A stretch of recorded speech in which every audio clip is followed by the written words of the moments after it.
Hello, good morning. Welcome to our Purnachandra Higher Secondary School, Baripada. So, I am your Ellen sir, lecturing chemistry. The previous class we have discussed the solid state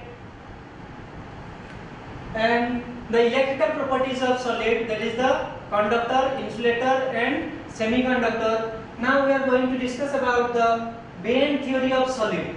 What do you mean by Bain theory of solid? It is very important as short notes in your CSSC or CBSE exam. So you have to know what is the Bain theory of solid. On the basis of the Bain theory of solids, it can be explained very well the conductor, semiconductor as well as the insulator. So at first you have to know that what is the Bain. So what do you mean by Bain? If there will be taken as the semiconductor like silicon, that is silicon have the silicon is present in group 14, that is the electronic configuration or the electronic configuration of silicon, that will be present in 14 number. The atomic number of silicon is 14. So the electronic configuration of silicon, that is suppose 1s2, 2s2, 2s2, 2p6, 3s2, 3p, that is suppose 13. So 3p 1 and 3d 0. So this is the silicon which has the atomic number 13. The general electronic configuration is 1s2, 2s2, 2p6, 3s2, 3p1 and 3d 0. It also have the 3d electron. Then the outermost shell which is present in the silicon, it's called is create two types of band, that is one is known as valence band, another is known as conduction band. Suppose there will be the electron present, but in that case the electron is not present. So we can write the band like this will be the 3s and this will be the 3p.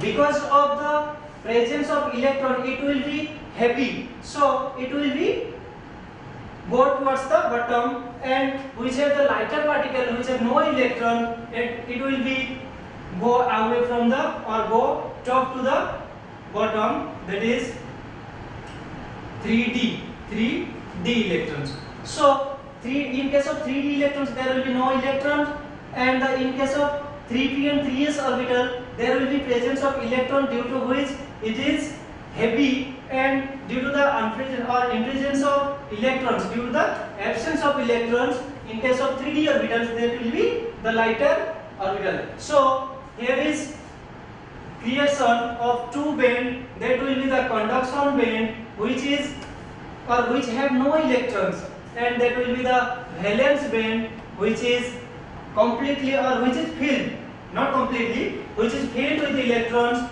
So it is filled with electron and it is completely empty band, that is empty of electron. Okay, so the gap between the empty band and filled band, that will be called the forbidden gap, that is called forbidden gap, or it is also known as energy gap.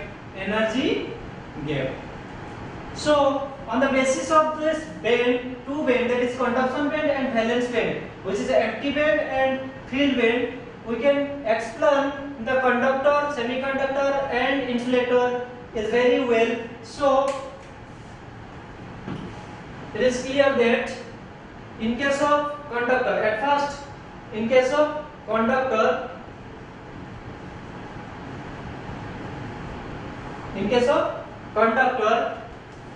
the energy gap or the forbidden gap is overlapped with each other. That means that will be the conduction band and that will be the valence band.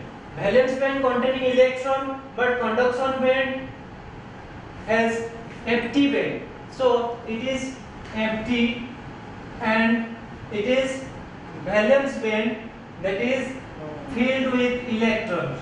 Okay, so when these are overlapped with each other, to transfer the electron from valence band to conduction band will be easy. So the electron will be transferred very easily from the conduction band to valence band to conduction band, due to which the more capacity to the flow of electron arises. Then that means the conductor, in case of conductor, the flow of electricity or the flow of electron will be very easy. So it will be the explained by band theory of solids. Any solid metals, that is flow of current or the allowed to flow of current, that is called conductor. In case of band theory, the valence band to conduction band, the electron will be transferred easily, that is called conductor. Now we are going to discuss about the another part is insulator and semiconductor. Insulator, that is part 2. Suppose insulator. So what do you mean by insulator? As we know that the insulator is the solid substance or the substance which do not allow to the flow of electric current, that it is called insulator. Now according to the band theory, the forbidden gap or the energy gap between the two bands is very high, due to which no electron is transferred from valence band to conduction band. So there will be difficult to the flow of electrons easily from the valence band to conduction band, due to which there will be no electric current pass through the band. So it cannot be flow the electricity to the valence band to conduction band. So it is called insulator. Now another one is semiconductor. Third is called semiconductor. So semiconductor, in case of semiconductor, that means the partial electricity can be flow, or the partial electron flow from the valence band to conduction band. So it is called insulator. Now the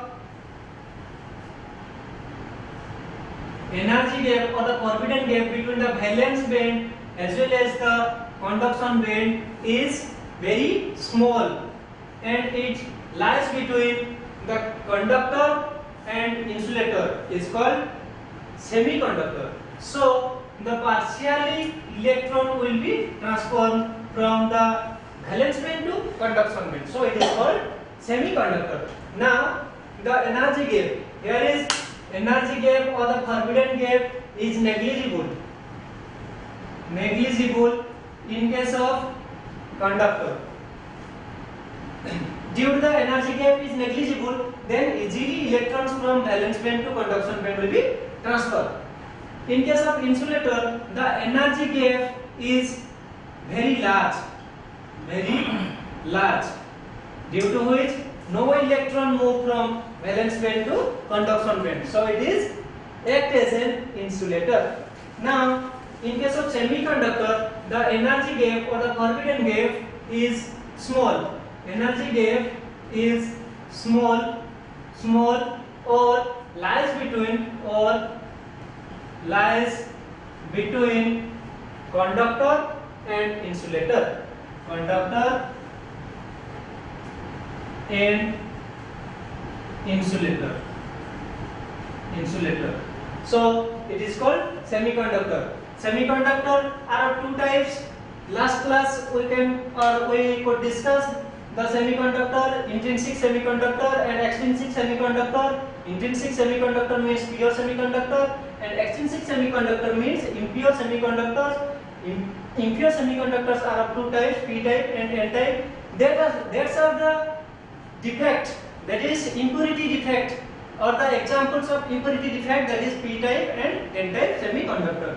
So the gap, energy gap is very large in case of insulator, the energy gap is negligible in case of conductor, and the energy gap or forbidden gap, that is small or lies between conductor and insulator in case of semiconductors. So that is the band theory of solid, and we can discuss or we can very easily explain in all examination, that is either CBSE or CHSE. So thank you student, that is the band theory of solids, and next part or next video will be uploaded, that is magnetical properties of solids. That's the final and the last chapter or last part of the solid state, that is magnetic properties of solid. Okay, thank you.